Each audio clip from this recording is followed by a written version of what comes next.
morning, South Africa. I'm so excited to be with you. It is Saturday, the 23rd of May, and we are on day number 2249. I want to welcome you as you come online. What a glorious, glorious morning. Amen. All right. I want to deal with a topic this morning entitled, It's Mine. It's Mine. All right. I want us to go to Revelation chapter 3, verse 11, and it says this. Behold, I am coming quickly. Hold fast what you have, that no one may take your crown. All right, this is very important, guys. All right, understand that when God asks you to do stuff, when God gives you an assignment, He gives you a plan. He always asks you to say, do something for Him out of obedience. If you are faithful and just in doing it, God says, I'm going to honor you. There are 5 crowns mentioned in the book of Revelation. Now, these are rewards. These are supernatural rewards that you get because you are trusting God, because you've been obedient, because you've been a good and faithful servant. But the Bible says this, be careful not to let somebody come and steal your crown. Now, what on earth does that mean? How can I lose a reward? Okay, let me tell you how you can. Because you are not faithful in the thing that God asked you to do. All right, He says hold fast on it and stick to it and don't deviate off it. Don't change your path, because the result of this path is going to bring about a crown, a reward, an absolute honor to you at the end of the race. It's like if somebody's running a race. Let me put it this way. If I'm running a race and I'm running down the road and there's the finish line, okay? If I run down this road and let's say I'm running first, I am going to get a medal. Let's say I'm doing the comrades now and I'm running down and I'm running and I can see the finish line. I'm on track. If I decide to run off and go another route, I am disqualified from receiving my reward. I will not get that medal.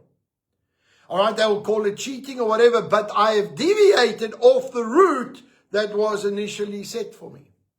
Now, the same happens in our spiritual walk. God will give you a revelation. God will give you an insight. You might be listening to us and we teach you something and you go, wow, that is new. That is a revelation. And God gives you an insight to follow a certain course or a certain direction. Now you follow that direction and you go according to that line and you're doing very well. And God says, if you finish this course and finish this line, there is going to be a crown at the end of this race. And you go, well, this is wonderful. Then all of a sudden you sidetrack and you go off. And you start listening to other teachings. You start listening to things that are not 100% in the Word. You start going into what I call the cappuccino churches. In other words, where it's about being seeker sensitive and it's about keeping everybody happy and not confronting sin and not actually getting people born again. And when you look again, you are on track to get a crown. Now you're on track to get nothing. Now don't think that you cannot fall into this. Every single one of us have got to be aware of this. Let me tell you how severe this actually goes. It actually goes to the point that Peter himself actually had an issue. In Galatians, Paul actually comes to Peter and he rebukes him and he says, listen, why are you deviating off the thing that you know is the truth? Because what happened in Peter's life was Peter had this thing of God was not a respecter of persons and everything was fine. And these religious Jews started to come back and start pushing him aside and say, well, stick to the Jewish nation only. And remember, Peter was the one that God gave the revelation the Gentiles could get saved. Galatians was a Gentile area. And these religious Jews were starting to get Peter to start teaching and going back into this religious Jewish idea instead of sticking to what God has said. Now, the same happens with us as Christians. You are born again. You love the Lord Jesus Christ. You are water baptized. You can be spirit filled. and you're going this direction, be careful to follow the Jewish traditions example, and suddenly everybody wants to walk around with talits and with traditions of Israel. And I'm going, that is not what God called you to do. Be very careful that we don't follow another tradition, another way, and it's not in line with God's word. And I'm not saying don't honor the Jewish custom and their heritage. I'm not saying that. I wouldn't have gone to Israel if I didn't. Okay? But I'm saying we need to stick to what God's word is and be careful that it does not lead me off track to the point that I lose my reward in heaven one day. I'm not talking about your salvation. That is sealed by the Holy Spirit. A crown has nothing to do with your salvation. Okay? So if you have accepted the Lord Jesus Christ and you love the Lord Jesus Christ, there's absolutely nothing you can do to lose your salvation other than you directly reject Jesus Christ. I'm not talking about that. I am talking about your reward in heaven. I'm talking about what do we do to get off track? To go and follow doctrines that are made of man or traditions, okay? And you'll see the word is full of do not be caught in traditions. Do not be caught in customs. Because when you measure that custom over the word of God, does it line up or not? And so, saints, I want to encourage us. Don't lose your crown. It is mine. All right, I have worked for this crown. I've got the revelation to get to this crown. I need to protect this crown. And so this morning I want to challenge each and every one of us.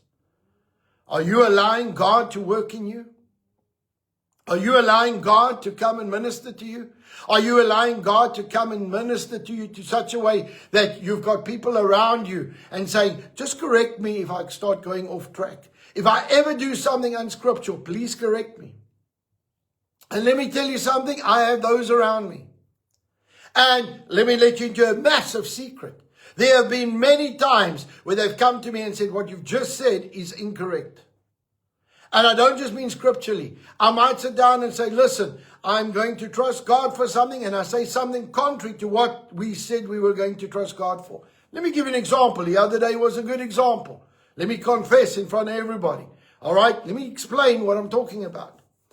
We've had these storms down the coast. And this last week, they said that there was another round of storms going to hit the Eastern Cape, particularly the area of PE.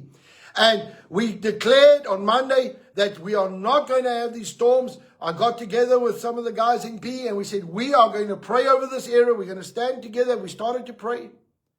By Monday afternoon, I was with Janine and we were riding somewhere. And I said something about, we're talking about something about the washing and stuff, just our clothes and stuff, because we've just come back from Israel and it's just been raining and things. And we said, okay, tomorrow. And I said this, I said, okay, well, remember, we still got the storm coming tomorrow. And she rebuked me. She said, are you busy calling this thing back that we've just been praying for the whole day? And she was right. And I had to repent. And I had to say, God, I'm sorry.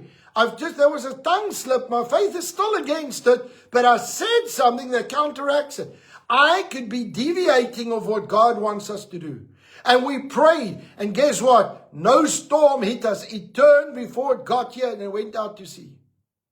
But I'm telling you now, we have got to stick to God's word, God's way.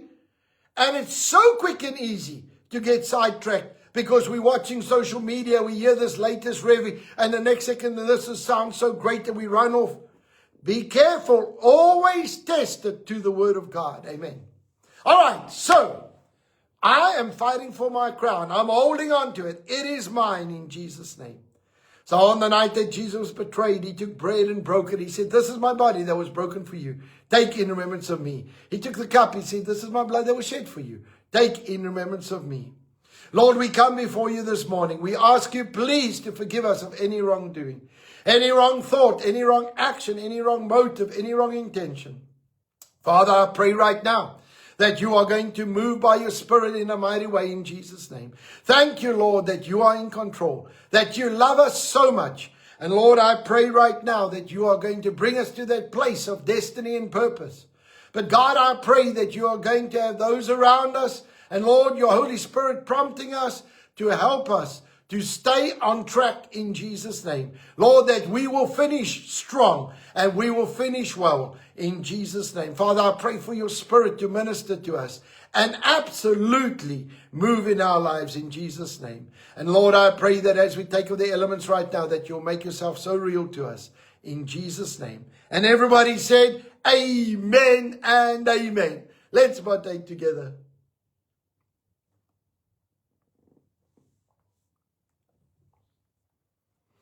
Lord, right now, in the name of Jesus, we release the dunamis power of God over our physical bodies.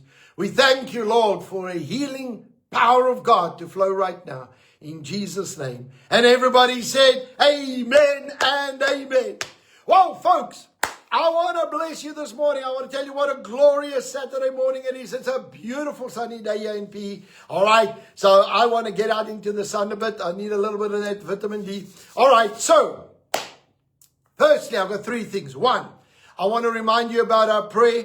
All right, so please go to a praying essay. We are sending out the prayer stuff every single day. And I'll tell you what, we have got some exciting things. All right, we're busy with a planning meeting for the rest of the year. And I'll tell you what, we are going to build a platform across this nation. And we are going to pray God's presence and power in. Amen. And we are going to see the revival of God. Number two, I want to remind you about our fire conference in August in Pretoria. So please go and book your spot. All right, please go to Father's Heart, look under events and book your spot. Okay, as it comes near the end of the month, you can now go. You've got some finance to book your spot. Go and do it. Many have booked already. And I want to tell you, it's going to be a wonderful, awesome time. Number three, I want to announce that on Monday, 2 to 3 o'clock, I'm going to be live on Radio Pulpit. All right, so if you'd like to watch or listen to that, okay, please take note. I'm going to be live on Radio Pulpit in Pretoria, so please get ready. I'm trusting God that God is going to use that broadcast to shake and awaken people. I know that God is busy with something in this nation. Okay, so I want to say God is going to bring about a supernatural move across this nation. And we are going to see God move, see God do things, and see God's miracle power working in our lives and in our country. Amen. So please, if you want to listen to that, 2 o'clock on Monday, Radio Pulpit, I've been interviewed. Okay, then I want to say we are going to pray for our families. We got guest speakers on tonight, so get ready for that. So let's pray. Father, right now, in the name of Jesus, we pray for our families. We thank you, God, that our families are blessed and prosperous. Lord, I thank you for every prophetic word, every promise, everything that you have spoken over our families. I release the power, the glory, and the majesty to flow and be evident in our families. Thank you, God, that each and every one of our families are blessed. Each and every one of our families are anointed. Each and every one of our families are serving you with all their heart. Lord, I pray right now that we will never settle for second best, but God, that we will have the power of God seen and demonstrated in everyone's life. Lord, I thank you that you are going to see, that we are going to see a change because of the Holy Spirit, because of your angels ministering to us. In Jesus' name, I pray your protection over us this weekend, blessing over us this weekend. And Father, I thank you, Lord, that our family stands strong. And everybody said, amen and amen. All right, folks, I want to remind you, tomorrow night, I've got a word for families. All right, God spoke to me in Israel about our families, and I want to minister tomorrow night. And get ready. I want to tell you, I'm so excited about it. So tomorrow night at 6 p.m., I'm ministering on family. And about what do I do when somebody's not in line in my family? How do I handle it? Okay, so let's get to our declaration. In Jesus' name, I declare by faith that I walk in divine favor. I have preferential treatment, supernatural increase, restoration, increased assets, great victories, recognition, prominence, petitions granted, policies and rules changed, battles won that I did not have to fight, all because of the blessing and the favor of God on my life. Saints, you go out with might, you go out with valor, and you be the blessing and the light that you're meant to be. So God bless you. Have a wonderful Saturday. I love you a lot. See you soon. Bye-bye.